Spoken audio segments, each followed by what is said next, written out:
So this is something a little bit different for us. Obviously, we're known for doing a little bit of skid racing, and of course, we run Link ECU on all of our drift cars, but this behind me is our 24 Hours of Lemons car. And when I say 24 Hours of Lemons, it's actually like 2 8-hour days of racing, so it should be 16 hours, but they call it 24 Hours of Lemons. So this is our Mini Cooper. This has a Honda K24 engine in it. We have a Link ECU on it, and we have the Link Razor PDM on it, and then we also have a Link digital display, 7-inch display right in front of us in the middle of the steering wheel.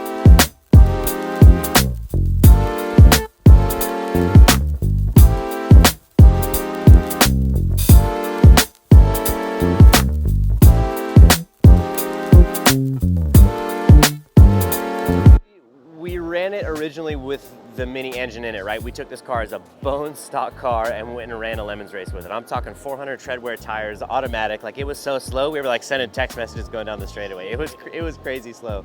So the K-Series engine is something that we've kind of had our eye on for a couple years. We don't really dabble too much in the 4-cylinder market, but I've always thought the engines were really cool.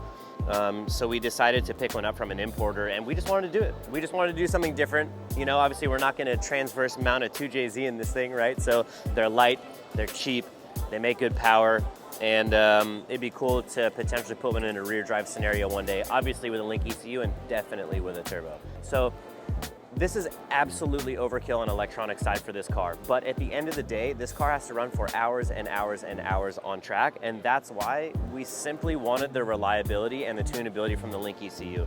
We put this car on the dyno, it did 215 horsepower to the wheels, which is actually pretty impressive for a bone stock K24. It's a RBB4, so it's a Japanese motor, 5-speed transmission, and like I said, we just wanted that reliability. That's the biggest thing for us, because we're racing 8 hours at a time. And let's be honest, we don't really, basically like one person gets out, one person gets in, it goes back on track for 2 more hours. So the tunability, we could run it on any fuel that we want. So it's on pump gas right now, trying to keep it simple, keep it cheap and easy. And the Link has been fantastic for us. And just like in our drift cars, the reliability is key. I'm gonna keep hammering that home because that is absolutely key. So the last race we did with it, we were at Thunder Hill in Northern California, and we ran this car for an 8-hour race day. We did a quick reprep on it at night, and then woke up the next day and did another 8 hours of racing. So with absolutely 0 issues on the engine side whatsoever. You're keeping an eye on that coolant temp pretty much the whole time. If you're driving spirited in traffic, you're not getting the proper airflow. So it's good to have that big display right in front of you. It's kind of dummy proof, right? So anybody can kind of drive it, and you don't have to keep like a Hawkeye on the dash. The dash is nice and big right in front of your face. You can't mess it up. We're super stoked to be partnered with Link ECU, and like I said, the reliability on the drift cars, I mean, that's a given. So it obviously makes sense at 950 wheel horsepower on the Pro Drift car, and then the 550 wheel horsepower practice car, the Grid Life car. It was the natural thing to do for this car. So reliability, we love Link ECU and would absolutely recommend it no matter what engine you have. It's a stock K24, it's a stock Miata, or it's a 1,000 wheel 2J. Link ECU all day.